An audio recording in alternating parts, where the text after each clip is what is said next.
You've tuned into The Mountain Gardener with your host, Ken Lain. Gardening, it can be challenging, but with these simple insider tips, you'll reap huge rewards. Now, let's tune into today's Mountain Gardener with Ken and Lisa. And welcome to this week's edition of The Mountain Gardener. Your host, Ken Lain, here every week, talking about the landscapes of northern Arizona. And it is the harvest is on. We're eating from the gardens now. Not quite enough to start canning, but darn close. Well, enough peaches. We have so many peaches this year, and they're gigantic. Tons of tomatoes. Lisa was asking me earlier, she's going, are you growing a tomato that's green out there, or should it be turning colors? And so I went, nope, they're all red tomatoes. It's just I have different sizes of the fruit size. The plants are the same size, but the fruit is changing. So the smaller cherries, we've been picking those for a month. The medium-sized fruits, we've been picking for 2-3 since July 1st. The really big ones, the brandy wines, the great big slicers, those take a long time to produce that fruit. So they're starting to get pretty big. There's a lot of them, but it's going to take a few more weeks before you can start harvesting those. Typically, you'll start harvesting in July, into June, July, the smaller ones. And then as you get closer to fall, I would say end of August, September, you're starting to pick the really big boys. And so that's what's going on there. I did notice I do have some bugs. They were on my watermelon. I've got some beautiful, gigantic watermelons. Some of the funky, weird, you can't find these at the grocery store. You have to grow them yourself, some of those. A big, beautiful plant. I'm going, now, what is going on? There's little flying bugs around, and I'm looking at it because there's a little shininess to it. They were on my cucumbers. The cucumbers were mutated. They weren't forming nicely. So I got down on my hands and knees. Literally, you have to do this sometimes. Picked up the foliage, looked underneath the leaves, and they were covered with aphids. So I took my spinosad soap. I've fallen in love with that particular spray. It is highly effective. It's a soap, but it also has spinosad, which is a new organic that takes out the insects that eat the foliage. So caterpillars typically. Highly effective. I went through, and here's the painful part for you folks. You novice gardeners, you'll need to hear this. You experienced gardeners, you go, oh yeah, that's what you got to do. Yep, I get it. I did the same thing. Bugs hang out on the bottom side of the leaves. They don't want to be exposed to sun. They dry up and they vaporize, or they're eaten by ladybugs or praying mantis right now. So they are hiding underneath the shade and the coolness of the bottom side of the leaf. In fact, you don't even have to waste energy or time spraying the top of the foliage.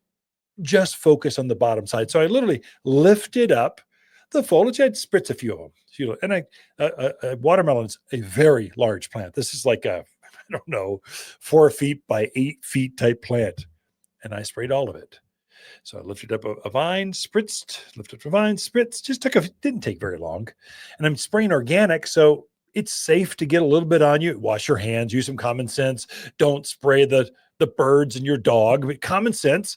But I could spray it underneath there, and I don't have to worry as much than some toxic thing like malathion. I would never do that with malathion. That's the most deadly killer stuff you could want to handle. But the organics are just as effective, and you got to be strategic and spray underneath the foliage. That's the thing. Foliage underneath side.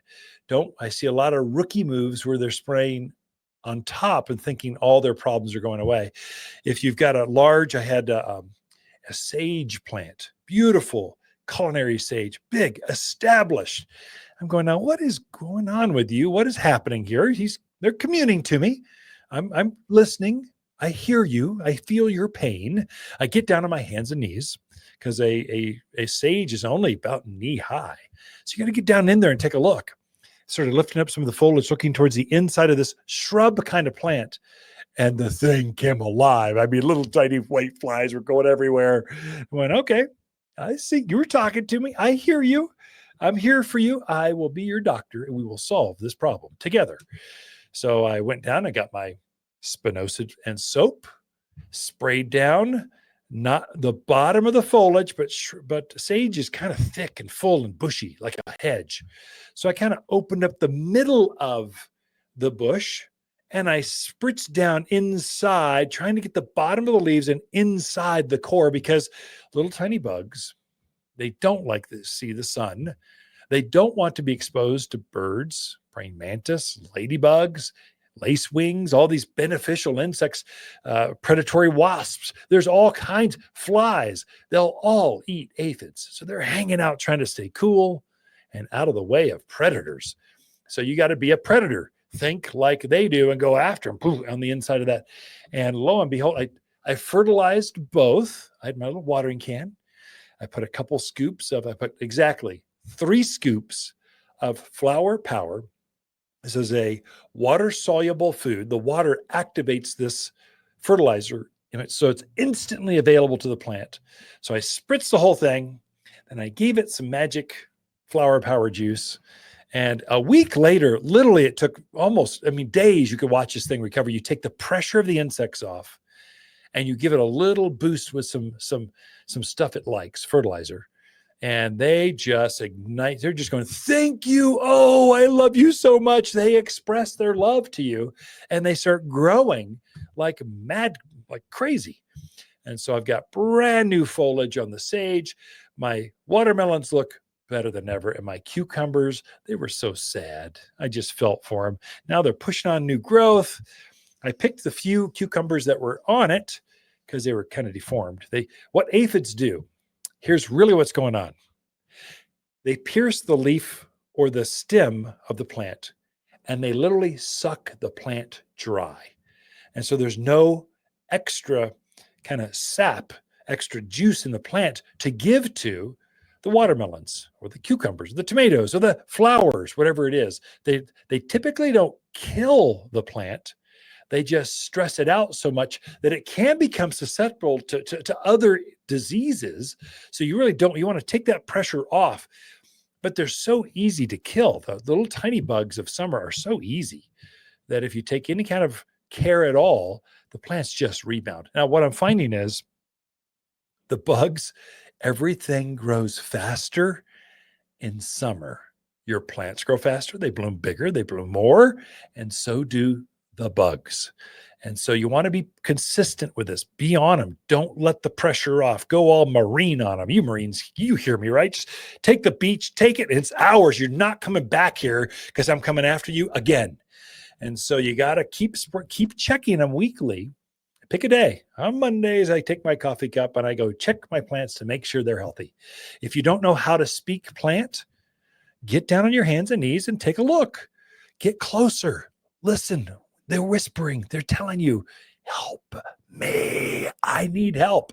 And then you'll typically see what's going on because you're there. You're close enough. But go for the underneath. Go for the inside. Take that pressure off and then fertilize them. Give them a boost. They want to go. Plants do not want to die. They want to live. They want to grow and make you proud. They want to reproduce. They want to bloom more. They want to have bigger fruits. They want to have more of them. They want to show off. And so you just have to care for them a little bit. And that's why they respond so well to gardeners. I mean, gardeners, we get a kick out of this. We speak plant, and then we can react and help them. And we see the direct benefit literally within days. It just goes right off. My thyme lawn. So I've only got a minute left. I got to go over grubs because I had a spot that was just giving me grief. I killed 3 plants in the spot. I'm going, what the heck is going on? I'm a gardener. This should not happen.